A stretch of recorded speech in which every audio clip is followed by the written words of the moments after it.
Quand Manuel Valls déclare dans Ouest France qu'il veut lancer les travaux, pour vous, c'est incompatible avec un retour éventuel des représentants Europe Écologie Alors, à la différence de nombre de mes petits camarades, mais c'est tout à fait, vous, en revanche, votre métier, c'est normal, de nombre de commentateurs, je m'intéresse bien sûr à ce que les gens veulent, mais surtout à ce qui va se faire.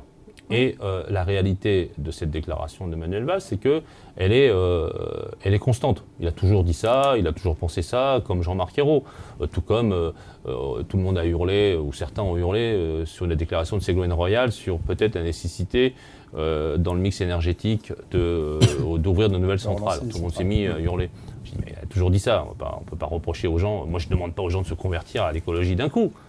C'est pour ça d'ailleurs que je suis politique et écologiste et politique, c'est que je défends mes idées, j'essaie d'aller devant les électeurs et aussi dans le débat institutionnel pour, sinon convaincre, du moins imposer des compromis. Là, le compromis sur Notre-Dame-des-Landes, il est très clair, c'est que le président de la République l'a dit. C'était pas d'ailleurs tout à fait ce qu'il disait avant 2012. Il disait, avant 2012, il disait ça se fera. Là, il dit, on attend l'épuisement de tous les recours. C'est pas la même chose. Et ensuite, donc, on fait des référendums sur ce type de projet. Moi, quand il parle de ça, par exemple, vous en pensez quoi? Moi, je pense que c'est une idée intéressante.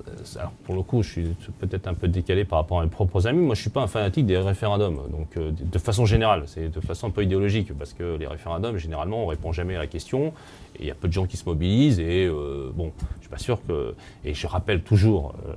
Jeunes, y compris aux jeunes militants, que le référendum, c'est un fait bonapartiste. Voilà, c'est un fait plébiscitaire. C'est ça l'origine du référendum. Donc, malgré tout, il y a toujours une raison qu'il y ait une origine et ça impacte quand même une philosophie dans le processus qui n'est pas si participatif que ça. Voilà. Très difficile d'argumenter. C'est très difficile d'argumenter sur le fait qu'on n'est pas fan du référendum, mais j'assume quand même.